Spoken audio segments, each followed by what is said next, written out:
mayambu ahanba maktada makhal mathel manipur full story collection na mayambu tramnok sabaga loinana ikok nona khurumjari ngasi su mayamging hakpothana bakitamakta manipuri horror story amamu puduna laksari horror story asigi mamingna khungangi layeng sang wari asina hingliba amati laikhidraba kanagumbi amataga mari najadi aibana wakhana sagatcharaga tabiriba singi ngehak pothana pikitamakta semjaba warini hojik mayamda khudol tamjari manipuri horror story khungangi layeng sang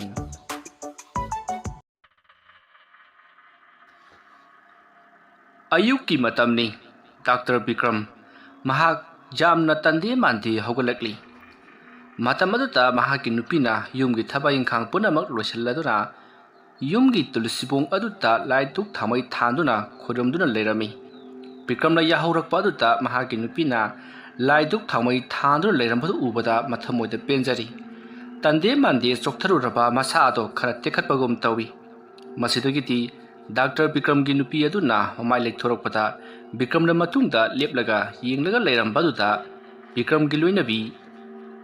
tanuna kaidoroge adumuna yengbiribadubo ngasi sibu jingda posting tai chakane habi badaine hoine adudu yini aina matha saramni basi mafam aduda aidi amupok chapanatri pokpadagi jingnung manungda hing jarektan leiba haibasidi amukta phawba chalaktri ngahan wai anga oringaida cheirau jingkari bane hadana amurak anirak kadi karam lagadra khang thra tawri basi mafam aduta chatloi haibasi pabungna suya amak jarkhidraba asumba thabak tawri bani सरकार के थबक तौरबनिना सरकार ना हायरा का फमदुदा चटकदबनी हायदना सिखांग खांगदा लैखिबसिदा पाबुंगी मनिंग थुंगलगे सुखन खरबनी सी होय अदना फरेदा ए कइदे फरिबो नंगदि हा आइना चखरगा नंगना कइदे फरिनो बनंगो अस अदु नतिबा पाबुंगी मनिंग थुंगजबदो अदुदा हायजबनी ओसे फरेसे पोतगी लोइना मगदम समब लोइखरब्रो आई पुंग मापन नंगना बा चटकदौरिबनी चटकदौरिबा लंबिसिना कयामुक यामना लाबलिबनो हायबसु खंगदि ड्राइवर दुसने हौजिफाव लाक्ति तौरिसे असुमना वारी सानरिगाई हौजिक्ति बिक्रम के गाड़ी थौगदौरिबा ड्राइवर अदो लाक्ली मदुदा बिक्रमना आइस नंग थिंगिदैपो आइखोना चटकदौरिबा लमदुबु होरेन पुंग मापन अदवाइदगे यौगद्रो डॉक्टर मदुदि आई हाइबा ngमजद्रे लंबिदा असुय अंगाम जाउद्रगदि यौबसु याय अदुबु लमजे खरि लापि आ चिंगनुंग मनुंगदनि फरे फरे गाड़ी नोंनि मैम से चेक तौसलो दुगा पोत से हापकनबा तौ आइसु परपप लोसलरे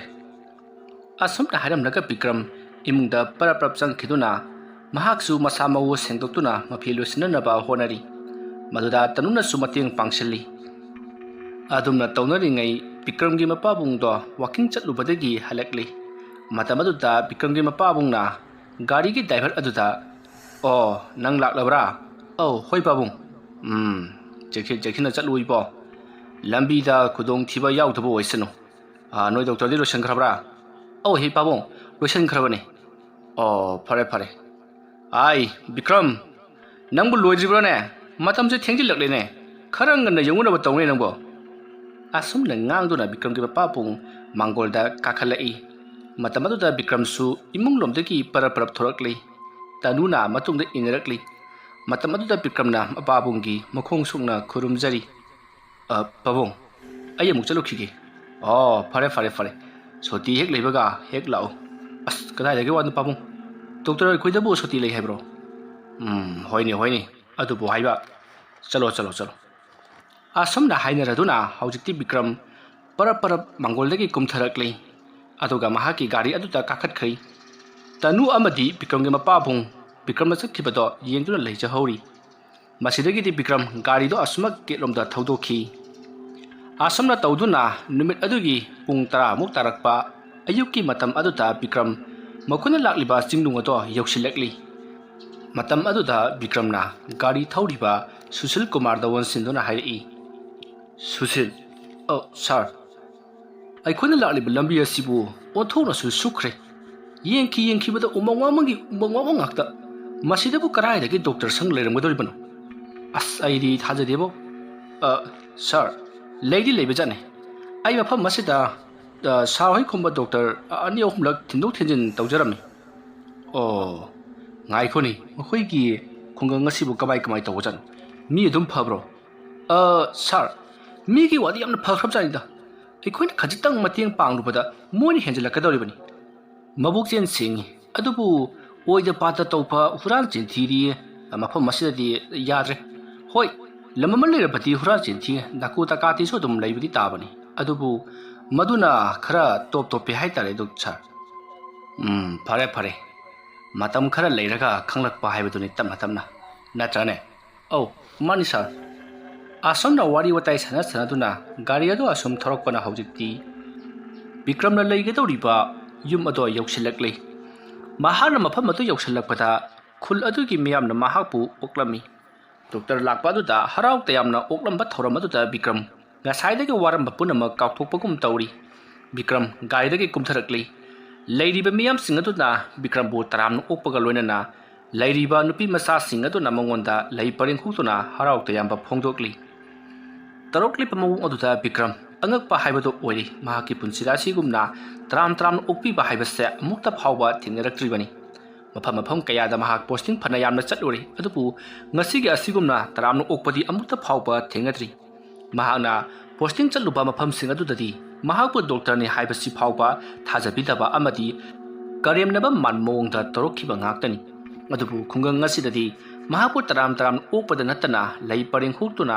ꯃꯍꯥꯛꯄꯨ ꯏꯀꯥꯏ ꯈꯨꯝꯅꯕ ꯎꯠꯄꯁꯤꯗ ꯃꯍꯥꯛꯅꯁꯨ ꯍꯦꯟꯅ ꯅꯨꯡꯉꯥꯏꯖꯕ ꯑꯃꯗꯤ ꯈꯨꯡꯒꯪ ꯑꯁꯤꯗ ꯇꯧꯔꯝꯂꯤꯕ ꯑꯁꯦ ꯃꯍꯥꯛꯀꯤ ꯋꯥꯈꯜꯗ ꯐꯥꯎꯕ ꯂꯥꯝꯕ ꯐꯪꯂꯨꯗ꯭ꯔꯕ ꯑꯃ ꯍꯥꯏꯕꯗꯣ ꯑꯣꯏꯔꯤ ꯑꯁꯣꯝꯅ ꯂꯩꯔꯤꯕ ꯃꯤꯌꯥꯝꯁꯤꯡ ꯑꯗꯨꯒ ꯗꯣꯛꯇꯔꯒ ꯄꯨꯟꯅ ꯋꯥꯔꯤ ꯋꯥꯇꯥꯏ ꯁꯥꯟꯅꯕ ꯑꯃꯗꯤ ꯗꯣꯛꯇꯔꯅ ꯈꯨꯡꯒꯪ ꯑꯁꯤꯗ ꯂꯥꯛꯂꯒ ꯀꯔꯤ ꯇꯧꯒꯗꯕꯅꯣ ꯀꯔꯥꯏ ꯐꯥꯎꯕ ꯀꯠꯊꯣꯛꯀꯗꯣꯏꯕꯅꯣ ꯍꯥꯏꯕ ꯋꯥꯍꯪꯁꯤꯡ ꯑꯗꯨꯒꯤ ꯄꯥꯎꯈꯨꯝ ꯄꯤꯔꯗꯨꯅ ꯋꯥꯔꯤ ꯋꯥꯇꯥꯏ ꯀꯌꯥ ꯑꯃ ꯁꯥꯟꯅꯔꯤ ꯑꯁꯨꯝꯅ ꯇꯧꯗꯨꯅ ꯍꯧꯖꯤꯛꯇꯤ ꯃꯌꯥꯝꯁꯨ ꯃꯊꯪ ꯆꯠꯅꯈ꯭ꯔꯤ ꯑꯗꯨꯒ ꯕꯤꯀ꯭ꯔꯝꯅ ꯂꯩꯒꯗꯧꯔꯤꯕ ꯌꯨꯝ ꯑꯗꯨꯗ ꯂꯩꯍꯧꯔꯤꯕ ꯍꯥꯏꯕꯕꯨ ꯍꯣꯁꯄꯤꯇꯥꯜ ꯑꯗꯨꯒꯤ ꯆꯧꯀꯤꯗꯥꯔ ꯑꯃꯗꯤ ꯕꯤꯀ꯭ꯔꯝꯒ ꯂꯩꯃꯤꯟꯅꯒꯗꯧꯔꯤꯕ ꯀꯝꯄꯥꯎꯟꯗꯔ ꯃꯈꯣꯏ ꯑꯅꯤ ꯑꯍꯨꯝ ꯈꯛꯇꯃꯛ ꯉꯥꯏꯍꯧꯔꯤ ꯑꯗꯨꯒ ꯕꯤꯀ꯭ꯔꯝꯒꯤ ꯒꯥꯔꯤ ꯗ꯭ꯔꯥꯏꯚꯔ ꯑꯣꯏꯔꯤꯕ ꯁꯨꯁꯤꯜ ꯀꯨꯃꯥꯔꯁꯨ ꯍꯧꯖꯤꯛꯇꯤ ꯒꯥꯔꯤ ꯑꯗꯨ ꯄꯨꯗꯨꯅ ꯆꯠꯈ꯭ꯔꯕꯅꯤ ꯑꯁꯨꯝꯅ ꯇꯧꯗꯨꯅ ꯍꯧꯖꯤꯛꯇꯤ ꯃꯇꯝꯗꯣ ꯑꯁꯨꯝ ꯍꯧꯖꯤꯜꯂꯛꯂꯤ ꯃꯁꯤꯗꯒꯤꯗꯤ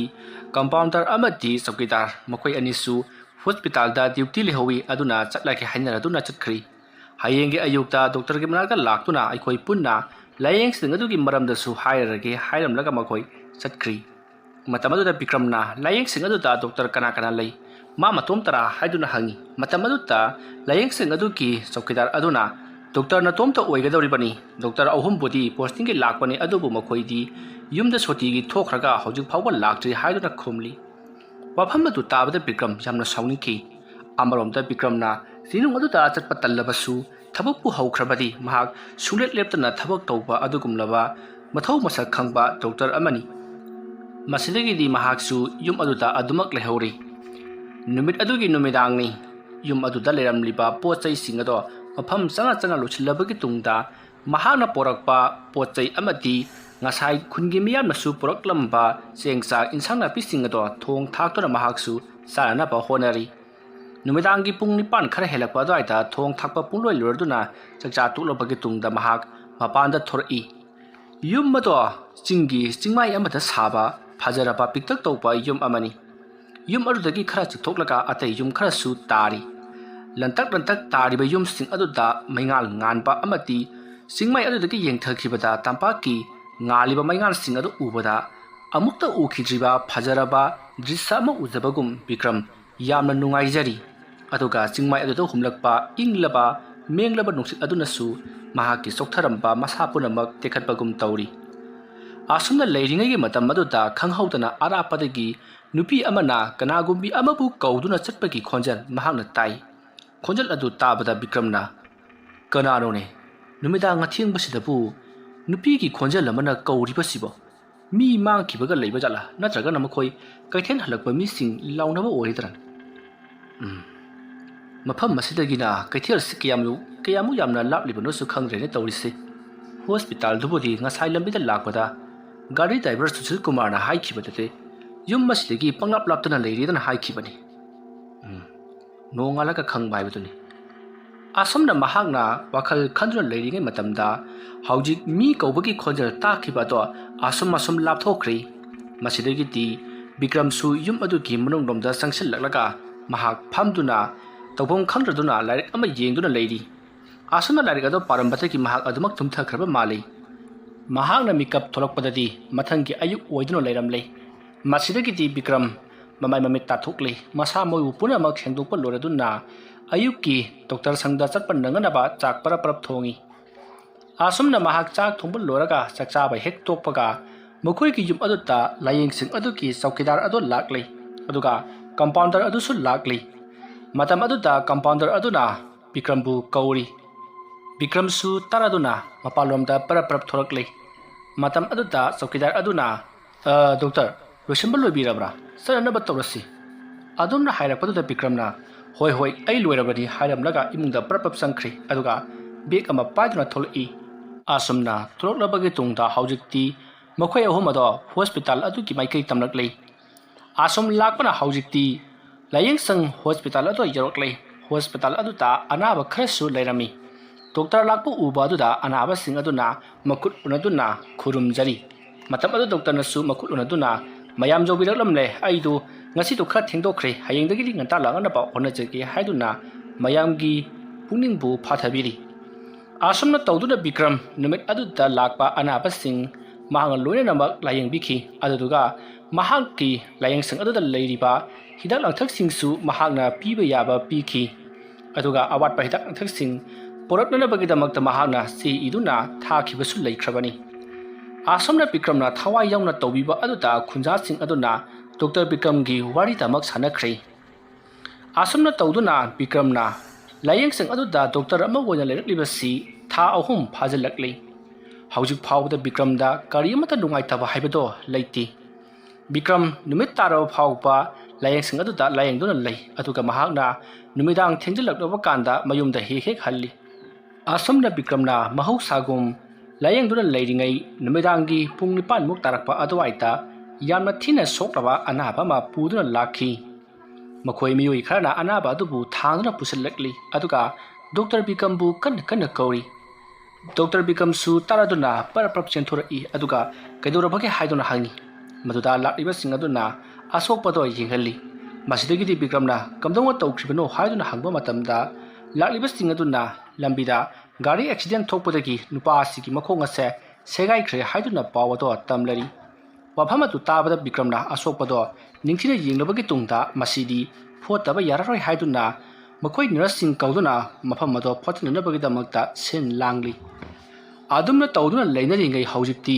ꯄꯨꯡ 9 ꯇꯥꯁꯟꯈ꯭ꯔꯤ ꯑꯅꯥꯕ ꯑꯗꯨꯁꯨ ꯋꯥꯈꯜ ꯃꯥꯡꯗꯨꯅ ꯍꯧꯖꯤꯛ ꯂꯩꯔꯤꯕꯅꯤ ꯑꯅꯥꯕ ꯑꯗꯨꯅ ꯋꯥꯈꯜ ꯂꯥꯛꯇ꯭ꯔꯤꯕ ꯐꯥꯎꯕꯗꯤ ꯕꯤꯀ꯭ꯔꯝ ꯍꯣꯁꯄꯤꯇꯥꯜ ꯑꯗꯨꯗ ꯂꯩꯔꯒꯦ ꯈꯟꯗꯨꯅ ꯑꯇꯣꯞꯄ ꯂꯩꯔꯤꯕ ꯑꯅꯥꯕꯒꯤ ꯁꯦꯕꯥꯔꯤꯁꯤꯡ ꯑꯗꯨꯒ ꯋꯥꯔꯤ ꯋꯥꯇꯥꯏ ꯁꯥꯗꯨꯅ ꯑꯃꯗꯤ ꯑꯅꯥꯕꯗꯨꯒꯤ ꯃꯔꯝꯗ ꯋꯥꯔꯤ ꯋꯥꯇꯥꯏ ꯀꯌꯥ ꯁꯥꯟꯅꯗꯨꯅ ꯂꯩꯅꯔꯤ ꯑꯁꯨꯝꯅ ꯂꯩꯔꯛꯄꯅ ꯍꯧꯖꯤꯛꯇꯤ ꯑꯅꯥꯕꯗꯣ ꯋꯥꯈꯜ ꯇꯥꯔꯛꯂꯤ ꯃꯁꯤꯗꯒꯤꯗꯤ ꯕꯤꯀ꯭ꯔꯝꯅ ꯑꯅꯥꯕꯗꯨꯗ ꯀꯔꯤ ꯀꯔꯤ ꯅꯨꯡꯉꯥꯏꯇꯕ ꯂꯩꯔꯤ ꯍꯥꯏꯗꯨꯅ ꯍꯪꯉꯤ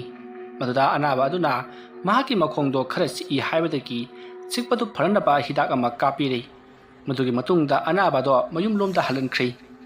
ꯍꯧꯖꯤꯛꯇꯤ ꯅꯨꯃꯤꯗꯥꯡꯒꯤ ꯄꯨꯡ 12 ꯈꯔ ꯍꯦꯟꯖꯤꯟꯈ꯭ꯔꯤ ꯃꯇꯝ ꯑꯗꯨꯗ ꯕꯤꯀ꯭ꯔꯝꯅ ꯃꯍꯥꯛꯀꯤ ꯃꯅꯥꯛꯇ ꯂꯩꯔꯤꯕ ꯗꯣꯔꯦꯟ ꯑꯩ ꯌꯨꯝꯗ ꯑꯃꯨꯛ ꯍꯜꯂꯔꯣꯏ ꯉꯁꯤ ꯑꯍꯤꯡꯁꯤꯃ ꯍꯣꯁꯄꯤꯇꯥꯜ ꯑꯁꯤꯗ ꯂꯦꯛꯂꯒꯦ ꯃꯅꯥꯛ ꯁ꯭ꯋꯥꯏꯗ ꯄꯨꯛ ꯊꯟꯕ ꯌꯥꯕ ꯄꯣꯠ ꯆꯩ ꯀꯩꯝꯇ ꯌꯣꯟꯗꯕ꯭ꯔꯣ ꯗꯣꯛꯇꯔ ꯌꯨꯝꯗ ꯍꯟꯕꯤꯕꯅ ꯐꯒꯅꯤꯗ ꯃꯐꯝꯁꯤꯗ ꯂꯩꯕ ꯍꯥꯏꯕꯗꯨ ꯀꯌꯥ ꯅꯨꯡꯉꯥꯏꯔꯣꯏ ꯍꯥꯏꯔꯤꯕ ꯀꯔꯤꯒꯤꯅꯣꯅꯦ ꯂꯩꯔꯤꯕ ꯃꯌꯥꯝꯁꯤꯗꯤ ꯗꯣꯛꯇꯔ ꯅꯔꯁꯁꯤꯡ ꯑꯃꯗꯤ ꯂꯩꯔꯤꯕꯁꯤꯡ ꯑꯁꯤꯗꯤ ꯃꯊꯪ ꯃꯊꯪ ꯂꯣꯏꯅ ꯍꯟꯅꯈ꯭ꯔꯅꯤ ꯑꯗꯨꯒ ꯅꯔꯁ ꯑꯇꯩꯁꯨ ꯍꯟꯅꯔꯤꯕꯁꯤ ꯌꯦꯡꯉꯨ ꯀꯔꯤꯒꯤꯅꯣ ꯃꯣꯏꯅ ꯑꯃꯨꯛ ꯍꯜꯂꯤꯕꯁꯤꯗꯤ ꯑꯩꯗꯤ ꯉꯍꯥꯟ ꯃꯈꯩꯕꯨ ꯈꯪꯕꯨ ꯈꯪꯗꯦꯅꯦ ꯗꯣꯛꯇꯔ ꯑꯩꯁꯨ ꯍꯜꯂꯒꯗꯕꯅꯤ ꯑꯗꯨꯗꯤ ꯀꯔꯤꯒꯤ ꯅꯣꯏ ꯂꯣꯏꯅ ꯆꯠꯊꯣꯛꯂꯕꯗꯤ ꯍꯣꯁꯄꯤꯇꯥꯜ ꯑꯁꯤꯗ ꯂꯩꯔꯤꯕ ꯄꯣꯠ ꯆꯩ ꯄꯨꯝꯅꯃꯛ ꯍꯨꯔꯥꯟꯕꯅ ꯍꯨꯔꯣꯏꯗ꯭ꯔꯣ ꯑꯗꯨꯒꯤꯁꯨ ꯃꯊꯛꯇ ꯑꯅꯥꯕ ꯀꯩꯗꯧꯕ ꯏꯃꯥꯔꯖꯦꯟꯁꯤ ꯂꯥꯛꯂꯕꯗꯤ ꯀꯃꯥꯏꯅ ꯇꯧꯕ ꯗꯣꯛꯇꯔ ꯅꯨꯃꯤꯗꯥꯡꯒꯤ ꯄꯨꯡ 12ꯒꯤ ꯃꯇꯨꯡꯗ ꯂꯥꯛꯄ ꯑꯅꯥꯕꯁꯤꯡ ꯍꯥꯏꯕꯗꯤ 12 ꯈꯔ ꯍꯦꯜꯂꯛꯄ 12 ꯁ꯭ꯋꯥꯏꯗ ꯂꯥꯛꯄ ꯑꯅꯥꯕꯁꯤꯡꯗꯤ ꯃꯈꯣꯏꯒꯤ ꯃꯔꯥꯏꯕꯛꯅꯤ ꯅꯣꯡ ꯉꯥꯟꯕ ꯐꯥꯎꯕ ꯉꯥꯏꯒꯗꯕꯅꯤ ꯃꯗꯨꯗ ꯉꯥꯏꯕ ꯉꯝꯖꯗ꯭ꯔꯒꯅ ꯁꯤꯖꯔꯦ ꯑꯗꯨꯒ ꯉꯥꯏꯕ ꯉꯝꯕ ꯀꯥꯡꯕꯨꯅ ꯍꯤꯡꯖꯔꯦ ꯑꯗꯨꯗꯨꯒ ꯂꯥꯏꯌꯦꯡꯁꯪ ꯑꯁꯤꯗ ꯍꯨꯔꯥꯟꯕ ꯀꯅꯥꯝꯇ ꯆꯪꯉꯛꯑꯣই ꯍꯨꯔꯥꯟꯕ ꯆꯪꯉꯛꯄꯁꯤꯡꯁꯨ ꯁꯤꯖꯒꯦꯗꯅꯤ ꯗꯣꯔꯦꯟ ꯅꯪꯒꯤ ꯋꯥꯔꯤꯁꯤ ꯃꯅꯨꯡꯗ ꯋꯥꯔꯤ ꯑꯃ ꯂꯩꯕ ꯃꯥꯜꯂꯤ ꯀꯩꯗꯧꯔꯦ ꯑꯩꯅ ꯈꯨꯡꯒꯪ ꯑꯁꯤꯗ ꯏꯍꯥꯟ ꯍꯥꯟꯅ ꯂꯥꯛꯄ ꯅꯨꯃꯤꯠ ꯑꯗꯨꯒꯤ ꯅꯨꯃꯤꯗꯥꯡꯗꯁꯨ ꯅꯨꯄꯤ ꯑꯃꯅ ꯌꯥꯝꯅ ꯀꯟꯅ ꯀꯟꯅ ꯀꯅꯥꯒꯨꯝꯕ ꯑꯃꯕꯨ ꯀꯧꯗꯨꯅ layeng sangrariba somlomda chatkibado thingnaki matam adudadi aina nupi aduna laurga chatlibado layeng sangrariba somlomda nya haibado khangkhidabani hawjikta bo khangpagi wani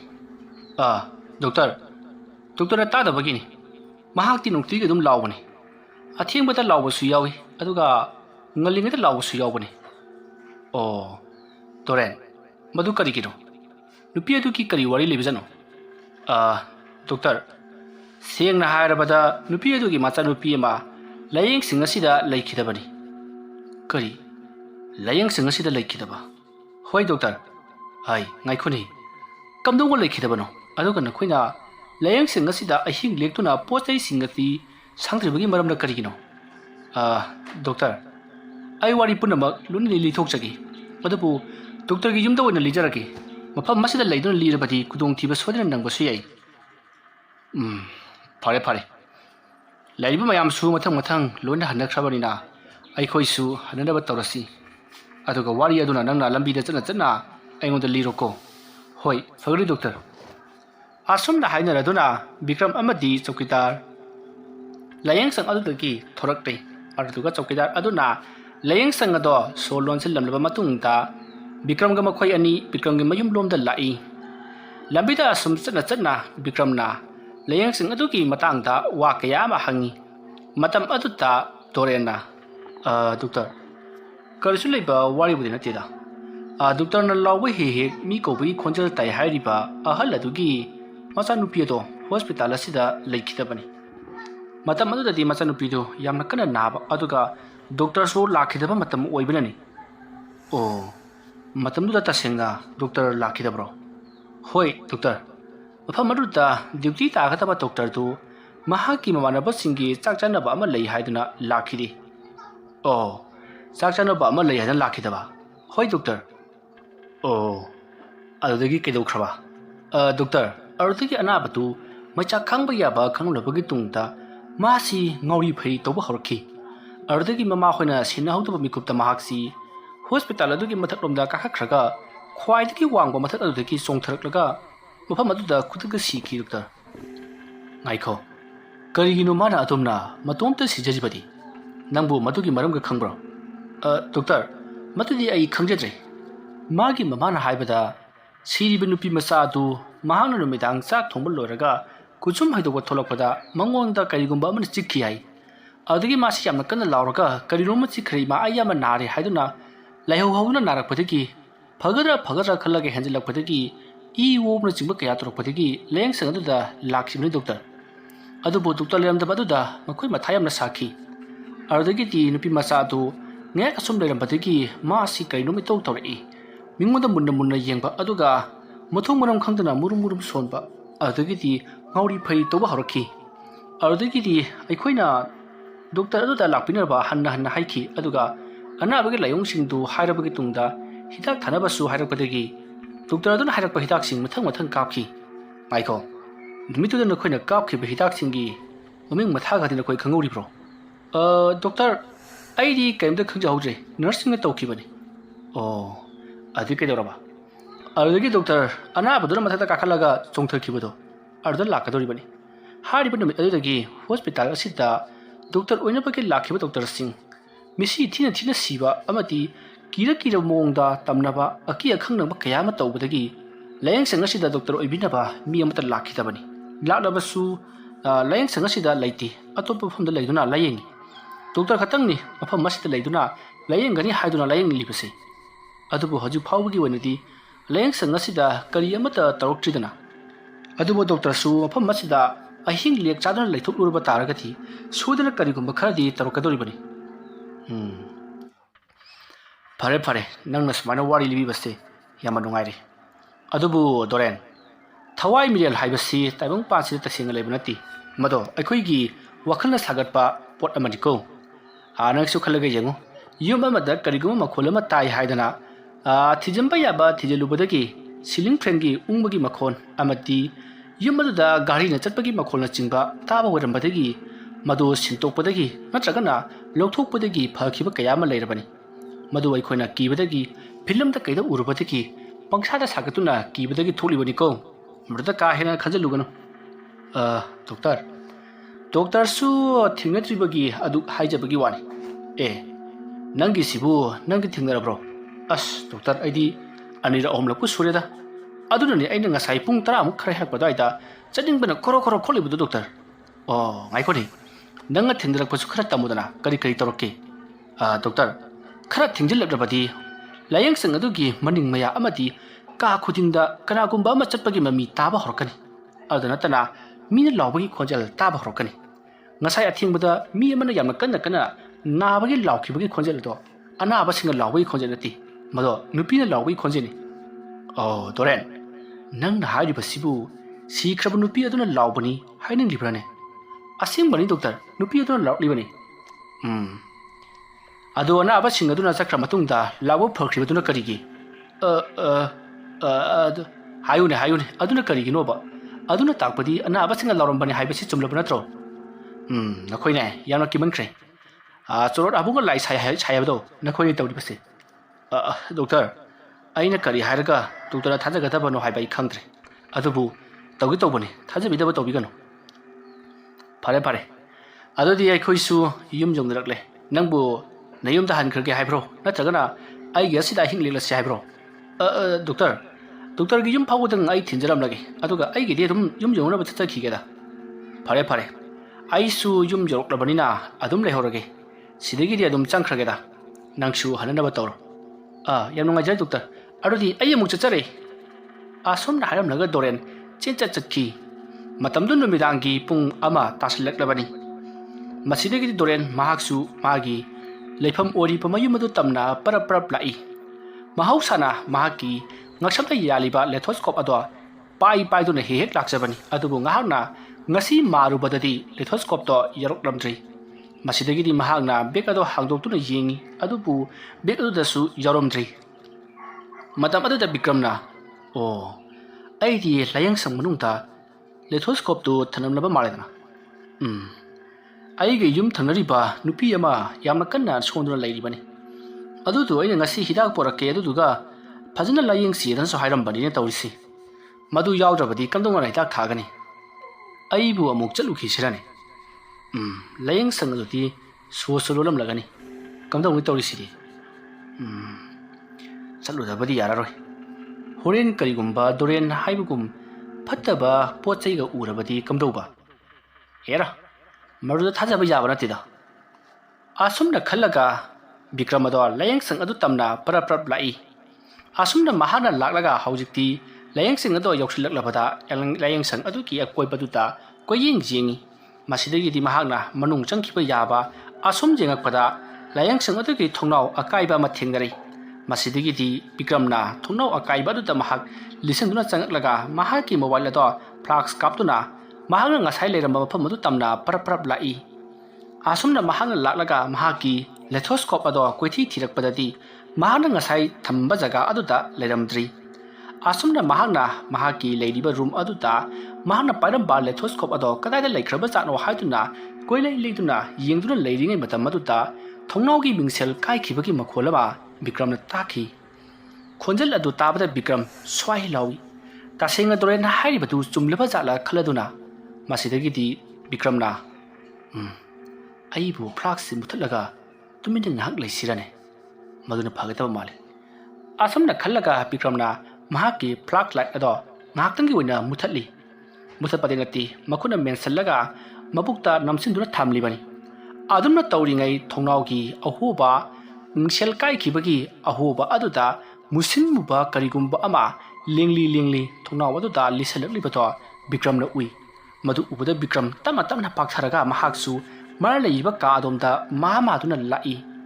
ꯑꯁꯣꯝꯅ ꯃꯍꯥꯛꯅ ꯃꯥꯗꯨꯅ ꯂꯥꯛꯂꯒ ꯂꯣꯠꯇꯨꯅ ꯂꯩꯔꯤ ꯃꯇꯝ ꯑꯗꯨꯗ ꯃꯍꯥꯛꯅ ꯈꯜꯂꯤ ꯃꯐꯝ ꯑꯁꯤꯗ ꯍꯨꯔꯥꯟ ꯆꯤꯟꯊꯤ ꯂꯥꯛꯄ ꯁꯣꯏꯗꯅ ꯑꯣꯏꯔꯝꯒꯅꯤ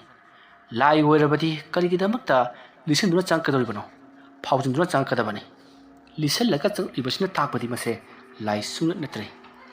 ꯑꯁꯨꯝꯅ ꯃꯍꯥꯛꯅ ꯈꯟꯗꯨꯅ ꯂꯩꯔꯤꯉꯩ ꯃꯍꯥꯛꯅ ꯂꯣꯠꯇꯨꯅ ꯂꯩꯔꯤꯕ ꯀꯥ ꯑꯗꯨꯗ ꯃꯍꯥꯛꯅ ꯍꯧꯖꯤꯛꯇ ꯊꯣꯡꯅꯥꯎ ꯑꯗꯨꯒꯤ ꯃꯤꯡꯁꯦꯜ ꯊꯨꯒꯥꯏꯔꯒ ꯂꯤꯁꯜꯂꯛꯈꯤꯕ ꯃꯨꯁꯤꯟꯃꯨꯕ ꯄꯣꯠꯁꯛ ꯑꯗꯣ ꯃꯍꯥꯛꯀꯤ ꯃꯥꯏꯀꯩ ꯇꯝꯅ ꯂꯥꯛꯈꯤꯕꯒꯤ ꯃꯈꯣꯜ ꯇꯥꯏ ꯈꯣꯟꯖꯦꯜ ꯑꯗꯨ ꯇꯥꯕꯗ ꯕꯤꯀ꯭ꯔꯝꯅ ꯃꯁꯤꯗꯤ ꯀꯅꯥꯅꯣ ꯌꯦꯡꯊꯣꯛꯂꯒꯦ ꯈꯜꯂꯗꯨꯅ ꯃꯍꯥꯛꯅ ꯂꯣꯠꯁꯤꯟꯗꯨꯅ ꯊꯝꯂꯤꯕ ꯃꯍꯥꯛꯀꯤ ꯃꯣꯕꯥꯏꯜꯒꯤ flash aduna mahaki chanpham ka adu ki thonglomda satlauna kapsallai adumna mahana kapsallubadadi Bikram khangprek khangduna laukhi maramdi mahaki mamangda hoji uriba saktam madodi onthokpa phibam haibaduni masam manado ifa phari manjuna raba musin muraba phijol setli aduga mamai mamit ado ihing na hing saraga mamaya do pungkai kairaga leplaga leiramibudu ubada Bikram yamna kanna laukhi adumna mahana khangduna laubada mahaki mabaladu makhada takhi Bikramna mahaki mabalado lokatuna amu kapakbadadi mahana hoji ukhibado ukhidri asomdana kamdauri Bikram galone na lakminakhiba Doren mayum yongna ba parap lakpada mahaki ngaksamda kainoma yali haidu yinglubadadi doctor gi lethoscope ado mahana waina painuna leramli masidagi di Dorenna ise aidi ngasai doctor go hobi tawuda aina lethoscope chi ai pairak haiduna ngaksamda yansin kibani ne adu ko aidi kauna adum purak letana numidang go ibasida udrabani ne ai bo mu doctor gi mari masalaga thilusirane hoida aduna fanida asumta khallaga Doren Bikram na leiriba yum adu tamna parap amuk lai somdana kamdauri Bikram mafam marudagi mahak mayum zona ba chattaba yadre khaladuna ka arudagi thokina na ba honarei asumna mahakna mana leiriba ka arudagi mapanda chenthoki haiduna tauringai matam aduta mahaki mamangda leiba saukri ama khanghodana kanagumba amana singbagum garagara singduna mahana chethoke tauriba ka aduki thong aduda phaijinduna thamki madu upata Bikram yamna kanna lauraga ka asita leiribase kanano kanage thawaino aibu karamar karimaram gidamak asumna wolibano haidun lauki adumna mahakna kanna laurabasu kanamta pakhum pirakti masidagi Bikramna tapna sangsellaklaga phaijinduna thamliba mahaki table adubu mahakna tapna chinthokle adumna mahakna chinthokpadadi kari amata torakti masidagi mahak yama tapna hariba layang sang adudagi thoraklaga layang sang adugi balap ado thananabagidamakta mahakna sui koithi thirai aduna sui koithi thiraktuna mahakna flask kaptun lakko matamda mahakki matunglomda kanagumba ama dung chatkibagi khonjal tai Bikram tungda satlai thoktuna yengi pumam laba layang sang adugi ka khuding mahakna flask kaptuna koilei leidona mafamarudagi uba jaga khudimak yenglakpa aduda mahakki mamangda khara thaptangna leiriba ka aduda thongjin pana kanagumba masatlauna sangkhibado Bikramna haifet uhoki madu ubada Bikramna asom thangba ka sida leikhrabanina ai thunau ngasai lisil-lakiba aduta chongthoktuna chengkhragi khaladuna thunau adugi maikai tamna mahak chelai asomna chelakpana haujikti thunau adugi manak jorokle masidagi mahakna thunau adudagi chongthokhige haiduna thunau adugi manak tamna sangsil-lakpadati thunau adugi makharomdagi mathakromda ngasai mahakna ukhiba saktamado khanghau haugalaki adumna khanghau haugalakpa aduta Bikram ado khangprek khangduna chongthokpada mahakna lungna takhi aduna mahakna lungna taba aduta thongnau ki mingsel amata tasinduna mahaki lukhamda khara soki masidagi makokto I thoroduna mahak nabadagi yamna kanna paisallaga mahakna kana leibagi aipu amta kallu haiduna koilau lauri asumna mahakna yamna kanna laurabasu kari amata kanamta khumlakhidi masidagi Bikramna thongnau aduda amuk changchengi haiduna tawba matamdati thongnau ado kadomda chakhrabano haiba kari amata khangdri mahanga leiriba sisu kadai waida leiribano haiba masamakna gyan tajakhidri asumna tauringai gi tanja aduda kanagumba nupi ama sut kapaki khonjel lama tarakhi khonjel ado asum taduna Bikram leirambadagi khonjel aduna sut kaplambadagi tengthana waina kapaki khonjel amu tarakli khonjel ado tabada Bikramna masida kapliba nupi asida kanano layang singa sida tamnariba thawai asi oiraba jala aina ngasai Dorenna haiba thajakhidabasu haujiki tasengna isada thokledo lai thajadabase phati phataba jabani haiduna mathamoida mawon kaya ma khalli masidagi mahakna kapliba khonjel aduga maikai tamna asum sangsinduna thiba hori asumna mahakna kapliba khonjel adugi maikai ado asum thirakpada amukna ka amada tai aduga amukna ka amada muktai asumna mathang lakpana haujikti Bikram ado layang sang adugi khwai maning thangba kachingi ka adu tamna mahak chatkhri tawriba punamak ase mahak wakhal imang mangba gatmen tadaba mang hawi hawina tawbagum tawri asomdana kamdauri Doren ado Bikram gi mayumda lakpadati solwonduna leiramli masidagi Doren matomta khanjai ꯑꯍꯤꯡ ꯑꯊꯦꯡꯕꯁꯤꯗ ꯗꯥꯛꯇꯔꯗꯨꯕꯨ ꯀꯗꯣꯝꯗ ꯆꯠꯈ꯭ꯔꯕ ꯖꯥꯠꯂꯣꯅꯤ? ꯑꯁꯨꯝꯅ ꯈꯜꯂꯒ ꯃꯍꯥꯛꯅ ꯗꯣꯛꯇꯔꯕꯨ ꯀꯟꯅ ꯀꯧꯔꯤ꯫ ꯑꯗꯨꯝꯅ ꯃꯍꯥꯛꯅ doctor ꯕꯤꯀ꯭ꯔꯝꯕꯨ ꯀꯟꯅ ꯀꯧꯕꯒꯤ ꯈꯣꯟꯖꯦꯜ ꯑꯗꯨ ꯇꯥꯕꯗ ꯌꯨꯝ ꯑꯗꯨꯒ ꯈꯔ ꯊꯪꯅꯅ ꯂꯩꯔꯤꯕ ꯌꯨꯝꯁꯤꯡ ꯑꯗꯨꯗꯒꯤ ꯃꯤꯁꯤꯡ ꯊꯣꯛꯂꯒ ꯀꯩꯗꯧꯅꯕ ꯌꯥꯎꯔꯕꯒꯦ ꯍꯥꯏꯗꯨꯅ ꯍꯪꯉꯛꯏ꯫ ꯃꯇꯝ ꯑꯗꯨꯗ ꯗꯣꯔꯦꯟꯅ ꯗꯣꯛꯇꯔ ꯕꯤꯀ꯭ꯔꯝꯗꯣ ꯑꯩꯒ ꯂꯥꯏꯌꯦꯡꯁꯪꯗꯒꯤ ꯍꯜꯂꯛꯄꯅꯤ, ꯑꯗꯨꯕꯨ ꯑꯩꯗꯤ ꯃꯍꯥꯛꯀꯤ ꯈꯨꯠꯂꯥꯏ ꯑꯁꯤ ꯄꯨꯗꯨꯅ ꯌꯨꯝꯂꯣꯝꯗ ꯆꯠꯇꯨꯅ ꯂꯩꯔꯝꯂꯦ꯫ ꯑꯗꯨꯒ ꯑꯩꯅ ꯊꯤꯟꯕ ꯂꯥꯛꯄꯗꯗꯤ ꯗꯣꯛꯇꯔꯗꯣ ꯌꯨꯝ ꯑꯁꯤꯗ ꯂꯩꯔꯝꯗꯦ, ꯁꯣ ꯂꯣꯟꯗꯨꯅ ꯂꯩꯔꯝꯂꯦ, ꯀꯗꯥꯏ ꯆꯠꯈ꯭ꯔꯕꯅꯣ ꯈꯪꯗꯦ ꯍꯥꯏꯗꯨꯅ ꯃꯌꯥꯝ ꯑꯗꯨꯗ ꯄꯥꯎ ꯄꯤꯔꯤ꯫ ꯃꯁꯤꯗꯒꯤꯗꯤ ꯃꯌꯥꯝꯅꯁꯨ ꯉꯁꯤꯒꯤ ꯑꯣꯏꯅ ꯃꯍꯥꯛ ꯍꯜꯂꯛꯈꯤꯕꯒꯤ ꯈꯣꯟꯖꯦꯜ ꯇꯥꯗꯦ, ꯃꯍꯥꯛ ꯍꯜꯂꯛꯂꯕꯗꯤ ꯊꯣꯡ ꯍꯥꯡꯕꯒꯤ ꯑꯍꯨꯕ ꯈꯣꯟꯖꯦꯜ ꯇꯥꯕꯅꯤ꯫ ꯃꯗꯨꯗꯁꯨ ꯅꯠꯇꯅ ꯃꯍꯥꯛ ꯂꯥꯛꯂꯝꯂꯒꯗꯤ ꯌꯨꯝ ꯑꯁꯤꯁꯨ ꯃꯩ ꯊꯥꯟꯒꯗꯕꯅꯤ, ꯀꯗꯥꯏꯗ ꯆꯠꯈ꯭ꯔꯕꯒꯦ ꯃꯥꯕꯨ ꯍꯥꯏꯗꯨꯅ ꯃꯌꯥꯝ ꯆꯪꯗꯨꯅ ꯊꯤꯅꯔꯛꯂꯤ꯫ ꯑꯁꯨꯝꯅ ꯊꯤꯔꯛꯂꯕꯒꯤ ꯇꯨꯡꯗ ꯍꯧꯖꯤꯛꯇꯤ ꯗꯣꯔꯦꯟꯅ ꯋꯥꯈꯜ ꯑꯃ ꯂꯥꯛꯏ, ꯃꯗꯨꯗꯤ ꯉꯁꯥꯏ ꯂꯥꯏꯌꯦꯡꯁꯪ ꯑꯗꯨꯒꯤ ꯃꯇꯥꯡꯗ ꯕꯤꯀ꯭ꯔꯝꯒ ꯃꯥꯒ ꯃꯔꯩ ꯌꯦꯠꯅꯈꯤꯕ ꯂꯩꯕꯅꯤ꯫ ꯃꯗꯨꯒꯤꯁꯨ ꯃꯊꯛꯇ ꯃꯍꯥꯛꯅ ꯄꯥꯏꯔꯛꯂꯤꯕ ꯈꯨꯠꯂꯥꯏ ꯑꯗꯣ ꯗꯣꯛꯇꯔ ꯕꯤꯀ꯭ꯔꯝꯅ ꯂꯥꯏꯌꯦꯡꯁꯪꯗ ꯂꯩꯍꯧꯔꯕꯣꯏ ꯅꯤꯡꯗꯨꯅ ꯑꯃꯨꯛ ꯂꯧꯕ ꯆꯠꯂꯝꯕꯁꯨ ꯌꯥꯏ꯫ ꯑꯗꯨꯅ ꯂꯥꯏꯌꯦꯡꯁꯪꯗ ꯃꯌꯥꯝ ꯃꯥꯟꯅꯔꯒ ꯑꯃꯨꯛꯇ ꯆꯠꯂꯨꯁꯤ ꯍꯥꯏꯅꯕꯗꯒꯤ ꯃꯌꯥꯝꯁꯨ ꯃꯊꯪ ꯍꯧꯅꯔꯗꯨꯅ ꯃꯈꯣꯏ ꯃꯤꯑꯣꯏ 20-30 ꯂꯥꯏꯌꯦꯡꯁꯪ ꯑꯗꯨ ꯇꯝꯅ ꯂꯥꯛꯂꯤ꯫ ꯁꯣꯝꯗꯅ ꯀꯝꯗꯧꯔꯤ? ꯕꯤꯀ꯭ꯔꯝ ꯑꯗꯣ ꯂꯥꯏꯌꯦꯡꯁꯪ ꯑꯗꯨꯗ ꯇꯥꯔꯤꯕ ꯈꯣꯟꯖꯦꯜ ꯑꯗꯣ ꯑꯁꯨꯝ ꯇꯥꯕꯗꯒꯤ ꯂꯥꯏꯌꯦꯡꯁꯪ ꯑꯗꯨꯒꯤ ꯃꯊꯛꯂꯣꯝꯗ ꯀꯥꯈꯠꯂꯛꯂꯤ꯫ ꯂꯥꯏꯌꯦꯡꯁꯪ ꯑꯗꯨꯗ ꯀꯅꯥ ꯑꯃꯠꯇ ꯂꯩꯇꯦ, ꯄꯨꯡꯆꯤꯛ ꯆꯤꯛꯂꯕ ꯄꯨꯍꯥꯡ ꯍꯥꯡꯂꯕ ꯀꯥꯅꯤ꯫ ꯀꯥ ꯑꯗꯨꯗ ꯕꯤꯀ꯭ꯔꯝꯅ ꯀꯅꯥꯅꯣ, ꯀꯞꯂꯤꯕꯗꯨꯕꯨ ꯀꯅꯥꯅꯣ ꯍꯥꯏꯗꯨꯅ ꯃꯇꯣꯝꯇ ꯂꯥꯎꯔꯗꯨꯅ ꯑꯁꯨꯝ ꯂꯥꯛꯄꯗꯗꯤ ꯂꯥꯏꯌꯦꯡꯁꯪ ꯑꯗꯨꯒꯤ ꯈ꯭ꯋꯥꯏ ꯃꯅꯨꯡ ꯊꯪꯕ ꯀꯥꯆꯤꯜ ꯑꯃꯗ ꯅꯨꯄꯤ ꯑꯃ ꯃꯃꯥꯏ ꯑꯗꯨꯅ ꯐꯛꯂꯥꯡꯂꯣꯝꯗ ꯑꯣꯟꯁꯤꯜꯂꯒ ꯂꯦꯞꯂꯒ ꯁꯨꯠ ꯀꯞꯇꯨꯅ ꯂꯩꯔꯤꯕꯗꯣ ꯕꯤꯀ꯭ꯔꯝꯅ ꯊꯦꯡꯅꯔꯤ꯫ ꯃꯗꯨ ꯎꯕꯗ ꯕꯤꯀ꯭ꯔꯝꯅ ꯃꯍꯥꯛꯀꯤ ꯃꯣꯕꯥꯏꯜ ꯑꯗꯨ ꯀꯥꯞꯂꯒ ꯅꯪ ꯀꯅꯥꯅꯣ? ꯀꯔꯤꯒꯤꯗꯃꯛꯇ ꯅꯪꯅ ꯀꯞꯂꯤꯕꯅꯣꯅꯦ? ꯍꯥ? ꯃꯤꯅ ꯇꯝꯅꯩ ꯍꯥꯏꯔꯤꯕ ꯂꯥꯏꯌꯦꯡꯁꯪ ꯑꯁꯤꯗ ꯅꯍꯥꯛꯅ ꯀꯔꯤꯒꯤꯗꯃꯛꯇ ꯂꯣꯠꯇꯨꯅ ꯂꯩꯔꯤꯕꯅꯣ? ꯂꯥꯎ, ꯑꯩ ꯅꯪꯒꯤ ꯃꯇꯦꯡ ꯄꯥꯡꯕꯤꯒꯦ꯫ ꯀꯗꯥꯏꯗꯒꯤ ꯂꯥꯛꯄꯅꯣ ꯅꯪꯕꯣ? ꯑꯗꯨꯝꯅ ꯕꯤꯀ꯭ꯔꯝꯅ ꯉꯥꯡꯂꯗꯨꯅ ꯅꯨꯄꯤ ꯑꯗꯨꯒꯤ ꯃꯅꯥꯛꯇ ꯆꯪꯁꯤꯜꯂꯨꯔꯤ꯫ ꯅꯨꯄꯤ ꯑꯗꯨꯒꯤ ꯃꯅꯥꯛ ꯌꯧꯒꯗꯕ ꯈꯣꯡꯀꯥꯞ 2-3ꯗꯪ ꯉꯥꯏꯔꯀꯥꯟꯗꯨꯗ ꯅꯨꯄꯤ ꯑꯗꯣ ꯕꯤꯀ꯭ꯔꯝꯗ ꯃꯃꯥꯏ ꯁꯠ ꯂꯩꯊꯣꯔꯛꯏ꯫ ꯐꯤꯕꯝ ꯀꯥꯏꯔꯕ